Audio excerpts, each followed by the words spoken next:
Here we go. Let's make it a good day. Every day. We do it our own way. Sing it out every day. Yeah, let's make it a good day. Every day. Oh, no matter what they say. Oh, yeah, yeah. Now, here's Jason.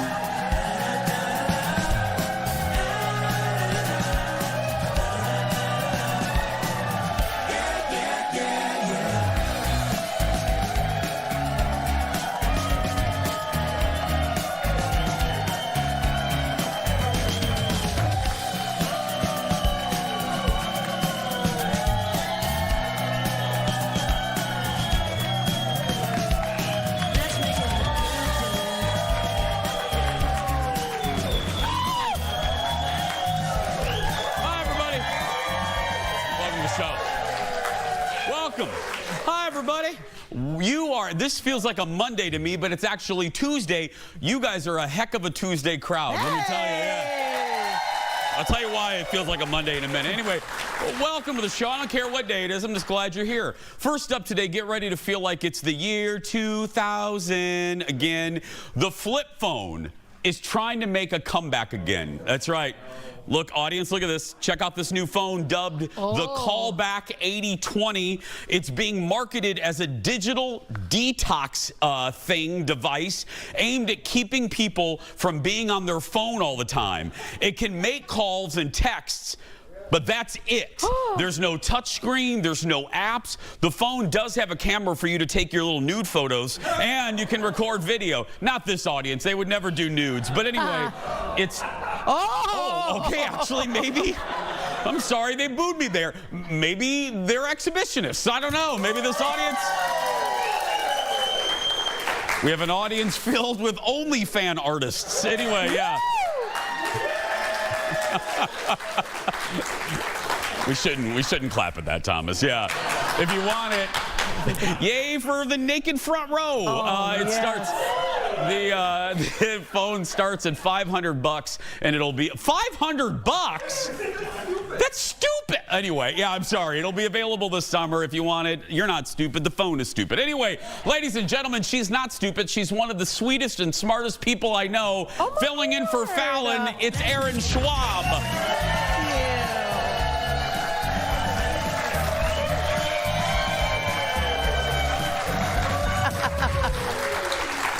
Hello, lovely. Well, hello. How you doing? You know, I'm terrific, thank you. I'm wearing natural fibers. Okay. I mean, it's a very, is that new? It's a This is breathable new. option. Yeah, is this new? No, my dress is not new, but my little over jacket is. I thrifted this dress, though. I've worn it here before. You look as cute as a bug in a rug. Thank you so much. You look good. Yeah, yeah. Have a good weekend? Did you have a good weekend? I did. Can I tell you a super quick story? You can tell. Girl, we have an hour. So, I mean, not for your story, but we have an hour. Yeah, yeah. Thank you for clarifying. Yeah. No, it was my birthday this weekend, and double nickels. Also, a sidebar, I've been called double nickels more in the last, 3 days because people heard Jeff say it, and now everyone calls me double nickels. Great. But I really wanted to go dancing on my birthday. I wanted to go dancing on my birthday because I did. I wanted to, like dance naked dancing or just dancing? No. Go to a club and dance and not feel weird about it and just, have fun. And, sweat and have a great time and sing along and play. You deserve that. So anyway, my daughter had a gig this weekend, so I went to her gig, which was in Apple Valley, Minnesota. Yeah. Sure. I walked into the bar, which is also a bowling alley and also has pull tabs. And it's called Bogart's. I walked into Bogart. Oh, okay, Bogart's, come on. Yeah, okay. Yeah. Walk into Bogart's, and this woman, as I'm walking through, she stops me and she goes like this. "Who are you?" And I said, "My name is Erin Schwab," right? Because I've learned now you can't do the thing of I don't know. Why would you know me? Right? Nobody wants that mess. So I was like, "My name's Erin Schwab." And she goes like this, "No, it's not." And I said, "Yeah, it is." Yeah. And she goes, "Oh, my earring just fell down my shirt." Okay. She says to me, "You're on the Jason show, right?" I said, "Yeah." "That's not what he calls you." And I was like, "Okay, well, do you think that my name is Schwaberini? Do you think that's my name?" "Oh, no, not that." I said, "Do you think my name is Fallon?" "No." I was like, cool, bye. I didn't know what Yeah. else to say. She didn't have an answer? No, I think she thinks my name is Bette Midler. I really do. Oh, because I call Erin the Bette Midler of the Twin Cities. And she is. She thinks my name is Bette Midler. So, gal from Apple Valley, just, it's me, Erin Schwab. Hi, this is Jason. Yeah, not Bette Midler. Yeah. Not Bette Midler. No. But to me, you are. Thank you. You are to me. I just have never had anyone be like, who are you, Erin Schwab? No, you're not. No, you're not. No. Nope. So that was my weekend in a nutshell. I also got to meet a really cool guy named John Cameron Mitchell, who is Hedwig in The Angry Inch. It was amazing. I was not there the night that Alan Cumming showed up when all the lights went out, but I was there the next night, and it was amazing and powerful and wonderful, and what a great, it's going all over the country. So if in your area Neck where of the you live, woods. if you see the Hedwig 25th anniversary Go. tour coming through, please go. It is so awesome. You watch the movie. He plays an acoustic set afterwards, and it's just so fun. So search Hedwig and the Angry Inch. Well, while you were doing that, I was getting my butt checked. Yay! Yeah. The audience didn't quite know how to react to that. That's fine. I mean, no, we had a new show yesterday. Oh my goodness, I hope you saw it. Chris Patro and her husband telling that unbelievable story. Make sure you watch yesterday's show. It's very powerful. We don't do a lot of serious stuff, but when a story comes across our desk that we think you'll like, we bring it to you, and that was yesterday. Anyway, but it was a new show, but we were off. Oh. Off, not really off. This company, I could be bleeding out and they would make me do a show. Anyway, yeah. Ew. Does he have another arm? Go ahead and put him on. Anyway, but I had a colonoscopy yesterday, and I just want to say, all kidding aside, if you're a stubborn guy like me, and I'm specifically talking to guys out there, go get your stuff checked. For heaven's sake, go get checked. We're stubborn as a breed. Us men folk, we can be real stubborn. Go get checked. I'm 51. I got checked. And I'm also here to tell you, it's not as hard. This ain't your grandpa's colonoscopy. I'm a big, and know thyself. No, but what I mean by that is, I really mean this. I know thyself. I have no problem calling myself out. I'm a big baby. I'm a whiner. I'm a pill to deal with sometimes. No.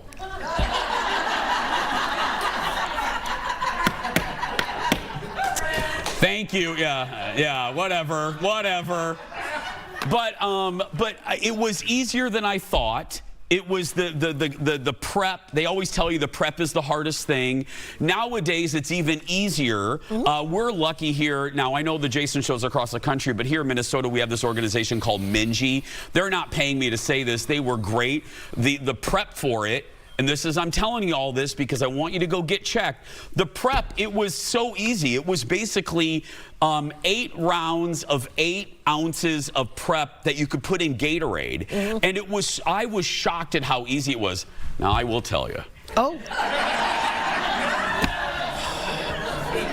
I will tell you. The only bad thing, I got the first appointment of the morning. So because of that, you have to take this nasty crap like 3 hours before you go in, right? Woman in the second row. Oh, they all know. That mixture. I woke up at 3. My appointment was at 6:45, so I woke up at 3 and I go down there and I had my 10 ounces of water ready and I mixed this powder and I drank it. I had a straw and I drank that stuff. It tasted like ground up turtle. I mean, it was so disgusting. Great. But it was fine. It was fine. It was good. I managed to do it and I went back to bed. And then I went in there, girl. Minji that place was a well-oiled machine. It was like, I got in there and I sat down and it was like, boom, boom, boom. One woman came in and she put a needle in my arm. Her name was Casey and she looked at me. She was no nonsense. She was having none of my shenanigans. She looked at me and she goes, I'm here to put your IV in. And I go, okay. And she goes, where do you want it? And I go, well, and she goes, I'm just joking. I'm going to put it in your hand. And I go, like here? And she goes, yeah. And I go, is there another option? And she's like, this ain't Price is Right. Like, So she stuck me. And again, I'm a baby. She put the needle right here. And I go, is it supposed to be a little uncomfortable? And she looked at me like this. Yes.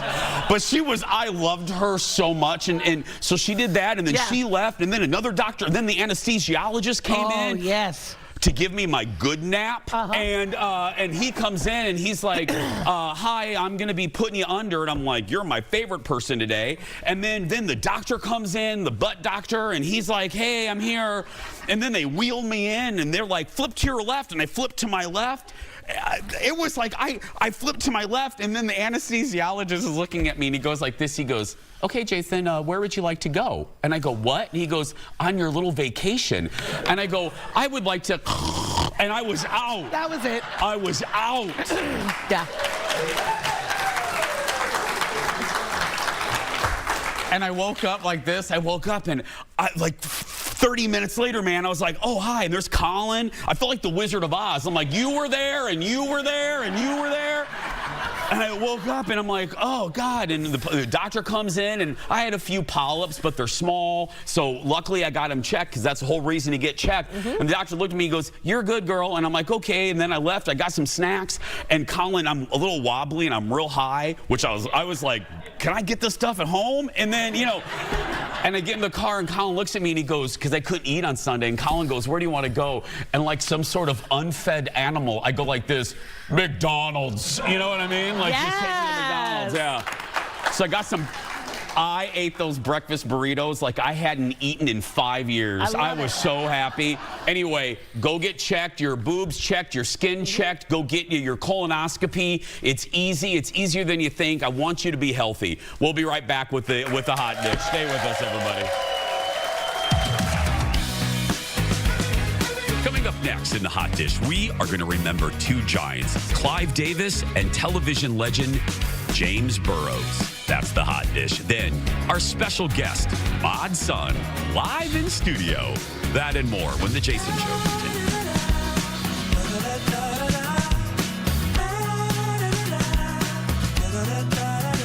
King Day. Welcome back to the show, everybody. Mod Sun coming up in a little bit. Keep clapping. It's time for the hot dish. Here we go. Let's do some hot topics.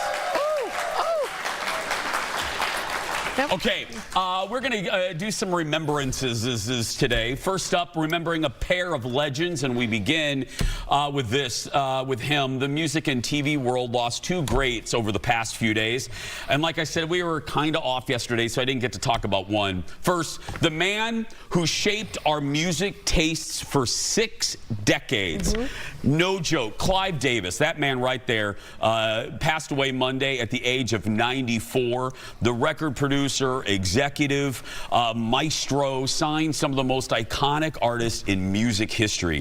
One of his first big finds was Janis Joplin in the late 60s after seeing her perform at a music festival. I mean, that's how far his reach goes back into music. While working at Columbia Records, he also signed a little-known artist named Bruce Springsteen in the early 70s. Clive later founded Arista Records, signing, amongst others, Barry Manilow, Aretha Franklin, and Dionne Warwick. Girl, that's what friends are for. Anyway, yeah. And again, before I go any farther, executive producer Jeff literally had to edit this down. He kept, no joke, as we're writing this portion of the shows, he was like, I could just make a list of musicians, but we just picked a few. Let's move to the early 80s. Clive discovered a young Whitney Houston, helping Whitney become one of the best-selling artists of all time. And this, I remember this, no joke. I was at my Aunt Char's house in LaPorte, Indiana, when I know where I was, when Clive Davis introduced Whitney to the world on the Merv Griffin Show in 1983. Watch this. You feel that tingle up and down your spine, and you just know that you're in the presence of somebody special. And with the things I've been knowing. Right there, man. Country knew right then. Whitney sang Home from the musical The Wiz. Clive later oversaw her first album with hits like How Will I Know and The Greatest Love of All. Clive Davis also helped Whitney's biggest song ever. Yeah. Listen to this. You know, I always like to hit you with some fun facts that are in my mind. It was his idea, Clive Davis's idea, to have Whitney sing the first part of that song a cappella. And because he fought, we were just talking about this, as Jeff told me, I remembered, he fought, you guys know music producer David Foster. David Foster argued with Clive Davis and said, that song will get no radio play, none, if the beginning of that song is a cappella. And Clive knew better. Clive goes, are you kidding me? It's Whitney Houston, and if you do the first part a cappella, when she hits that note, people are going to lose their mind, and they did. Yeah. And they did. I can't imagine being in the room with the two of them and having somebody like argue about what I was going to sing. Like David Foster and Clive Davis are like, no, I think she should sing a cappella. No, what's the matter with you? She's so good she can sing forever. I would be like, boys, stop. I know. But I mean, like, that's insane. It is. We wanted to look back at other songs he brought to the world, starting with one of his first, right? Janis Joplin's Piece of My Heart became a #1 hit back in 1967. You do that song, don't you? I do. I am obsessed with Janis Joplin. I know you and are. I always have been, and really all of Clive Davis's female artists really sing. Like, if that's the first one he found, he continued to look for those, like, powerful, like, unabashedly, like, heart-wrenchingly open, ripping your heart out songstresses, because that's what he always had. It's amazing. In the mid-'80s, Clive helped revitalize the career of a Motown icon with this. Aretha Franklin found all new fans, a new generation of fans, new success with Freeway of Love. And finally, in the early 2000s, Mr. Davis helped launch the career of a certain talent show winner. Since You've Been Gone was one of the things that helped Kelly Clarkson become a star. Now, we should say, too, full disclosure, they got along for like 8 seconds. There was a very contentious relationship between the two of them. So, yeah, just to say. Well, from one legend to another, I told you there were two. Next up, I saw this on Friday, and as a TV guy, this broke my heart. We lost a legend, a TV legend on Friday. James Burrows. Jimmy Burrows died at the age of 85. Jimmy is considered one of the most influential comedy directors and creators in TV history, and it's not even close. He started directing in the 70s, working on the Mary Tyler Moore Show. Then in the early 80s, he created one of the most iconic sitcoms of all time. Making your way in the world today takes everything you've got. Jimmy co-created Cheers, going on to direct 237 episodes of that show.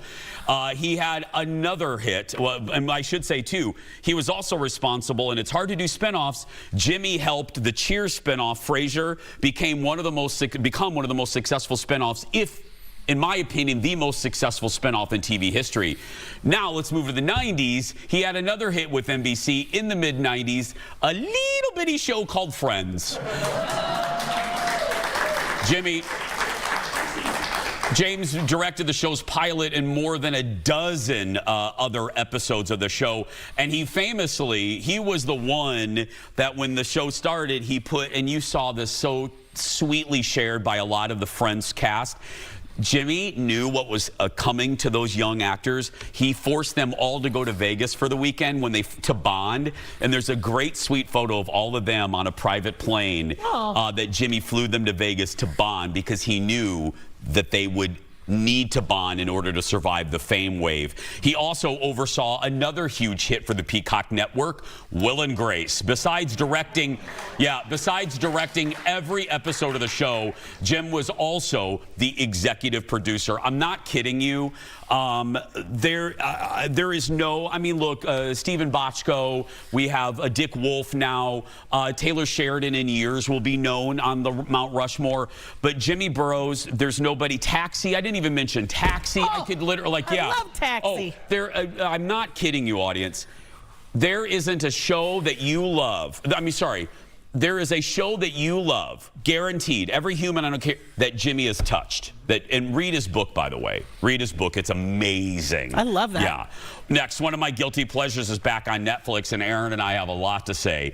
America's Sweethearts, Dallas Cowboys Cheerleaders follows the audition process and season to become one of the iconic cheerleaders. The third season just dropped a few days ago. I watched this weekend, and I could literally, and I think my friend Aaron will back me up here, and I did today on the radio show, I could do a half hour of my takeaway on this particular season. My quick notes, and by the way, Coach Kelly will be on our show on Wednesday, right, BB?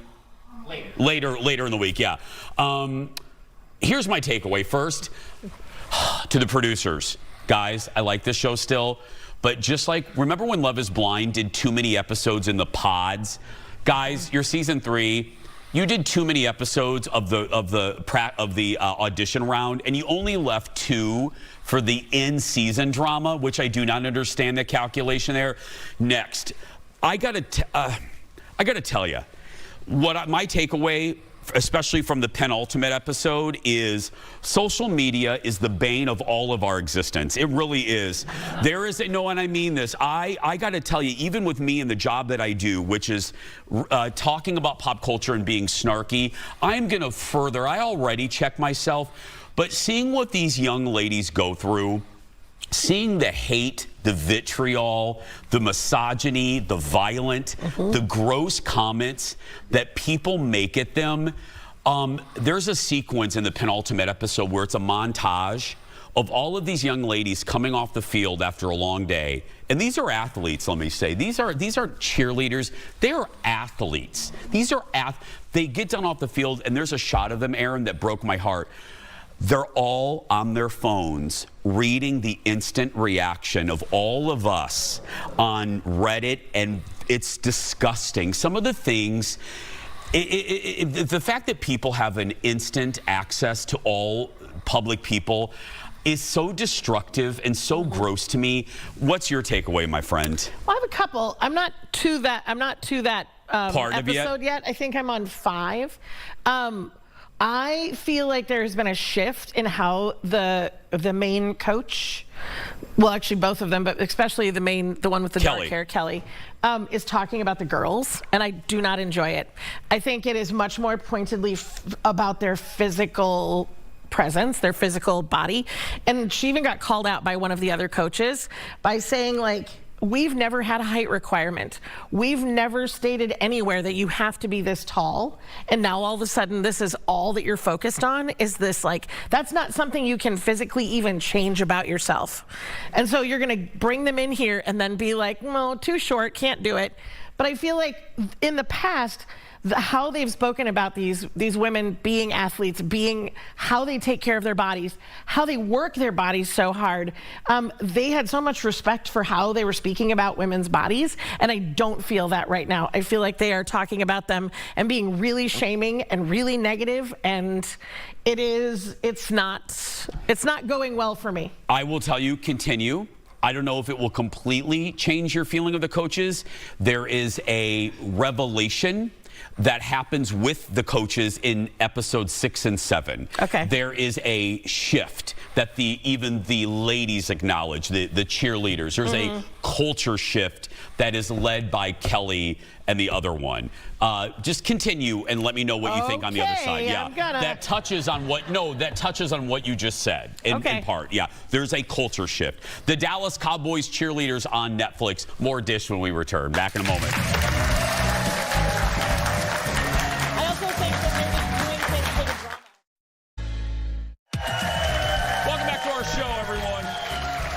You're having a great day. I'm having a great day. More Dish now. Madonna tells all. With her new dance album set to drop in a few weeks, Madge is speaking out on the battle to make a movie about her life. Y'all remember that news a couple years ago. Madonna is featured in the latest issue of Interview magazine and explains what happened to the biopic that she was set to direct. Madonna says she had a falling out with Universal Studios over the budget, saying that she's had a huge life, so she needed a huge budget. She offered to cut the budget down just a little bit, but they just couldn't get together, and the deal fell apart. Netflix then offered to make a series instead, but Madonna says the script still belonged to Universal Studios, and they were asking really big money to buy it back. Okay. Now, I don't want to bust on Universal because I don't need them mad at me. But I'm going to say, though, come on there, Universal. You're going to make a movie about Madonna and you're going to give them like $1.50? I mean, you know, it's... What do you think huge money means to Madonna? Because, like, to me, it's like $300. Like, I don't have a lot of money. And so, like, to me, if you gave me $1,000, I would be, like, stunned and not know what to do with myself. But, like... what does that mean to her? Well, she probably wants a budget of like 150 mil or something for a big movie. But I got to tell you, and Madonna, rejection is God's protection. I love that saying. Yeah, no, that's good. Yeah, I'm not mocking. I'm saying that for a reason. I believe, and I said this. I've said it a few times. Madonna, hi, it's Jace. Hi, love you. True Blue, underrated. I just want to tell you, your life should actually be a series. Don't do a movie. Don't do what MJ, don't do what Michael Jackson's estate did. Your life should be an ongoing miniseries, focusing on the different eras of your life. That's just what I would do. So do that instead. Yeah. Televisions and new movies anyway. Speaking of movies, one new movie on Netflix has a lot of people talking, including our friend Fallon, who right about now is riding on an ox. It's called... Anyway, it's called, go follow her on social. It's called Voicemails for Isabel. Isabel died in November. She was just the love of my life. The voicemails for her dead sister. You gotta tell her. No. This is her way of healing. This is dumb, but I have this fantasy that someone's gonna come and sit down next to me. Like I'm Meg Ryan. We lock eyes. Then it happens. Sorry, is this seat taken? The rom-com is currently #1 on Netflix. Yeah. I'll tell you more. It stars Zoe Deutsch, thank you, joined Jimmy Fallon last night to talk about the overwhelming reaction to the movie. Watch this. It's just been crazy to see the response. We're very overwhelmed with gratitude. And can't beat #1, bud. No. Really, see, I've been getting a lot of videos of people crying.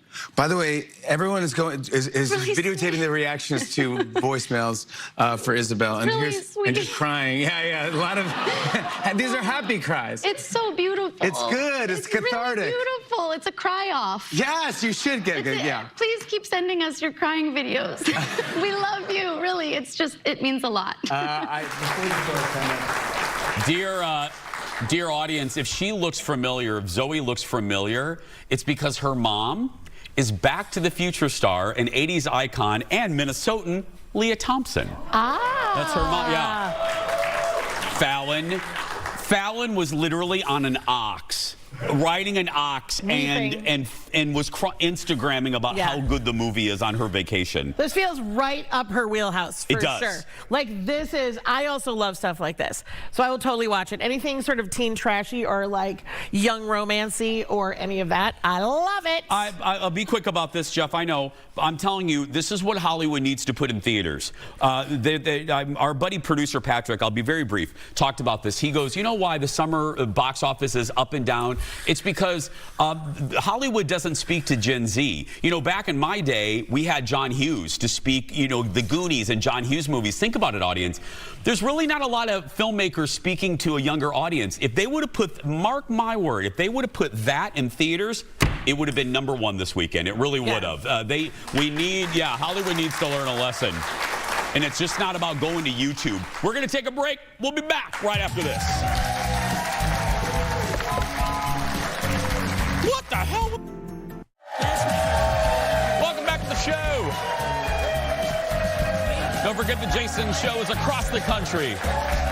Find us on YouTube for full episodes. Hey, our guest today, our special guest, is the definition of a modern-day rock star. Mod Sun is a singer, rapper, and drummer with roots right here in Minnesota, where our show is based. He tours the world with big names like Machine Gun Kelly, and he just released a new song called Mirror.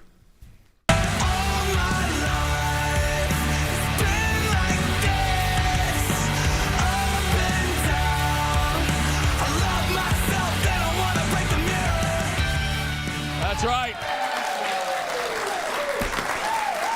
Find it wherever you get your music. Audience, give it up for Mod Sun. That was awesome, bro. That's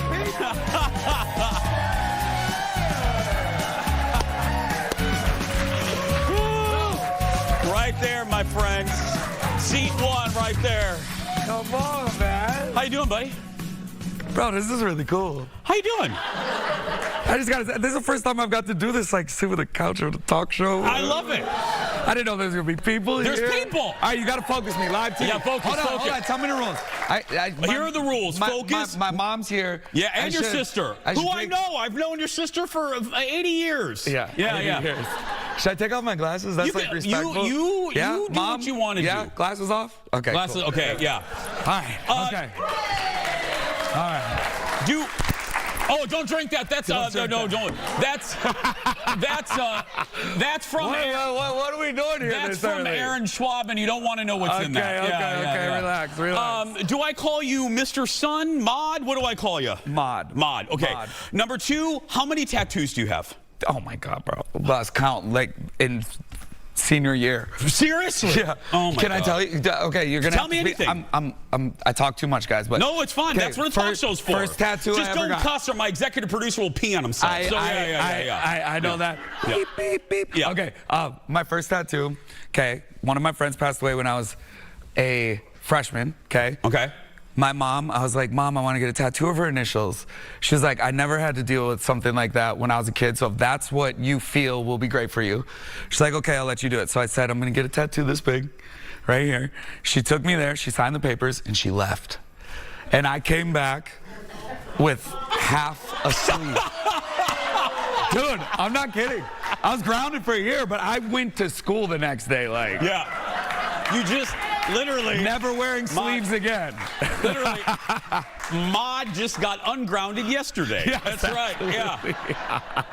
Okay, I got to ask you, because none of us in this audience, they're all cool here, but we will never be a rock star. And this is such a, is it as cool as you want it to be? Like when you're, and what I mean by that is, like you get up on stage and you have just a sea of human beings screaming for you. What is that like? Take me to the stage, my friend. I am a little over 7 years sober, but I've never experienced any kind of high in my life. Really? Yeah. Like getting on stage in front of that kind of energy. And for me, personally, I've played shows in front of 5 people, and then yesterday in front of 20,000 people. It's the same feeling for me. No matter who, no matter the size of the audience. It just is. It's like, I understand, like, that's I've found what my purpose is in life, right? It's to get out there and get in front of people and spread energy. And whether it's, like I said, 5 people, 5,000, 20,000, it does not matter. It's just like I feel like I'm living my purpose when I'm up there. And you were mentioning yesterday, again, our show, the Jason shows across the country, but we're based proudly in the Twin Cities. Were you like the first human to perform at the new amphitheater, the Mystic Lake Amphitheater? Yeah, like the first human being. Poetic justice. Poetic justice. Like poetic justice, man. I recorded my first songs minutes away from where that amphitheater is. And really? Yeah, and like full circle moment. It wasn't like nothing was set up to be that way. To like, let's have someone from Minnesota be the first one to go on stage. It literally just worked out like that. It's crazy. What was that? I mean, were you just energized by that? I mean, it's a hometown crowd too. I was emotional, dude. Yeah. I was emotional because it was like all the people that believed in me first were there. Was Mom there? Dude. Of course, yeah. My mom, we call my mom Mom Sun, okay? We're a duo. I'm Mod Sun, that's Mom Sun. And she goes where I go. She was the most lit there, I'm not kidding. I gotta tell you, we have more with Mod when we return. Back in a moment, everybody. Dude, he's good. He's good. He's the man. Thank you for doing it.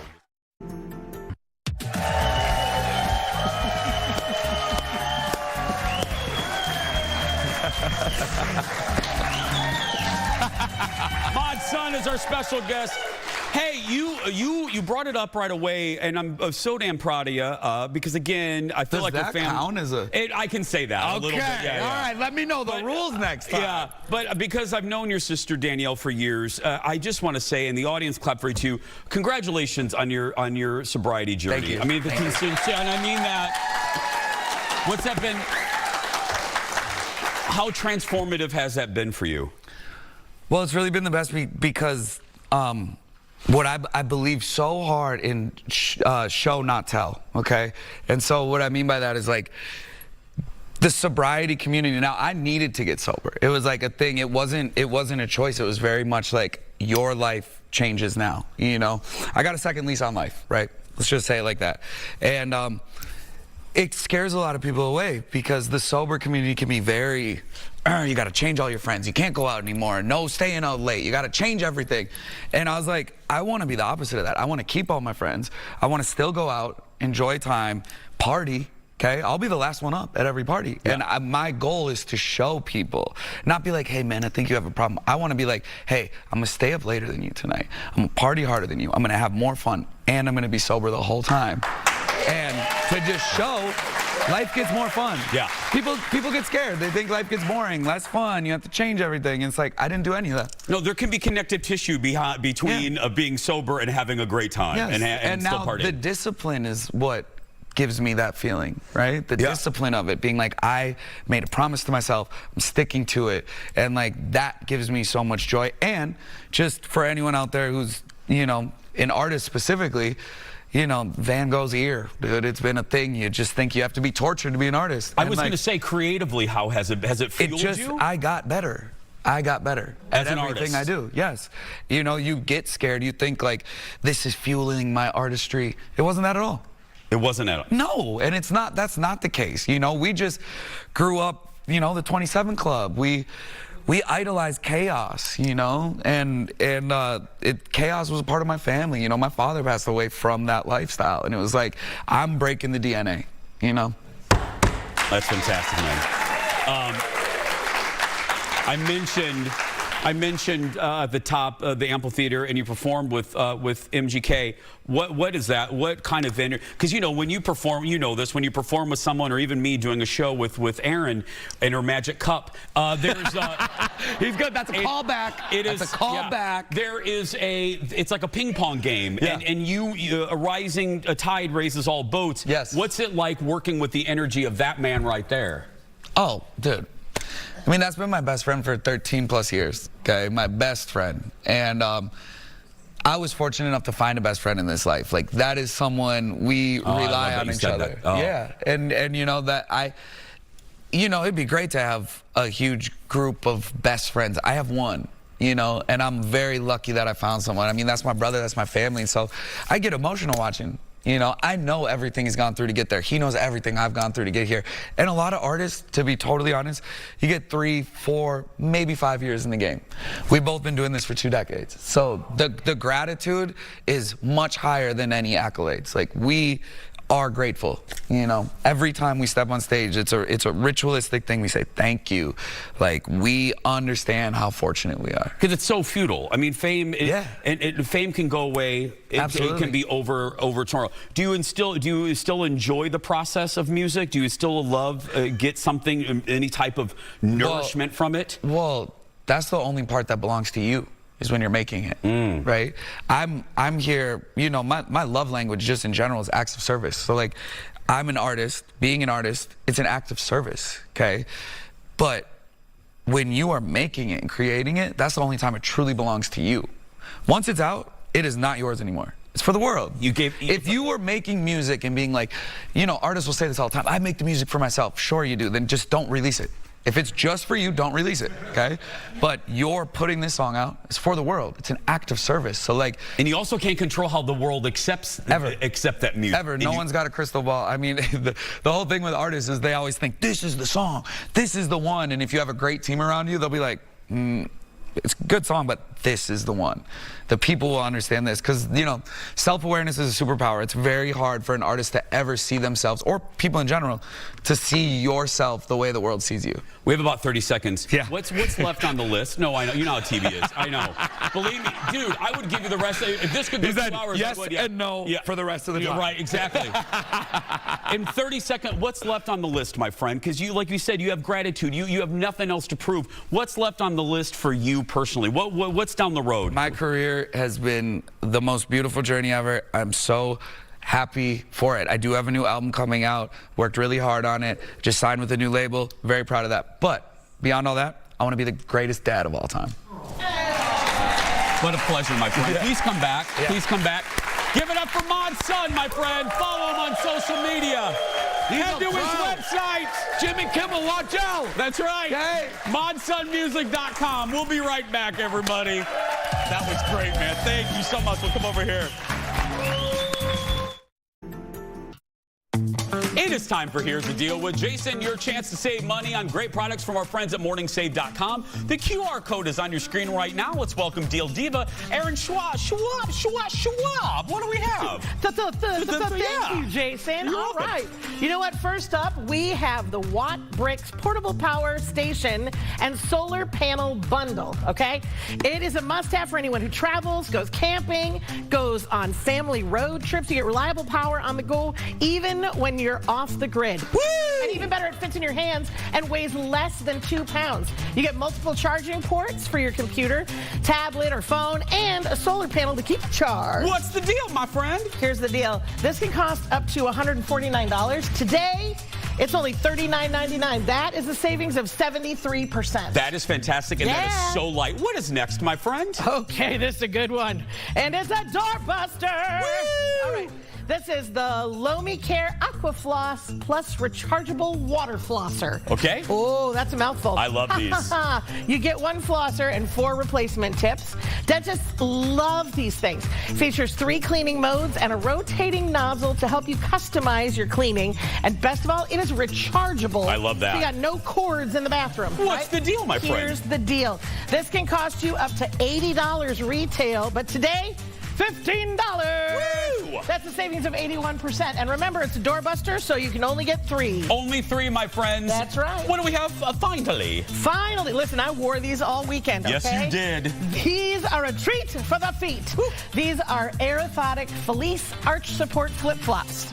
Not only do they look great, look at all these amazing colors they come in, but they give you the support you need to be comfortable all day. And I got some hard to work with feet, and they were great.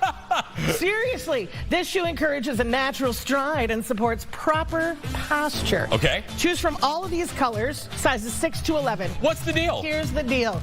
These can cost up to $50 a pair, right? But today, you score them for $19.99. That's a savings of 60%. Thank you, my dear friend. These limited time deals are available at our friends at morningsave.com or scan the QR code on your screen. Welcome back, everyone. Very tall. Well,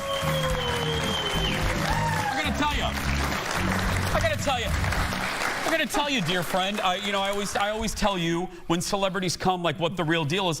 I never met Mod, even though I knew his sister Danielle for many years. Yeah. You never know what to expect when someone comes on the show. How darn delightful was he? He was great. He was so awesome. He was very polite. His mom was here. Deb. Love Deb. Deb and I were talking over here. You gotta love a son that loves his mom. Hi, Dar. That's right, yeah. No, but I could have done a whole half hour with him. He was fantastic. I loved it.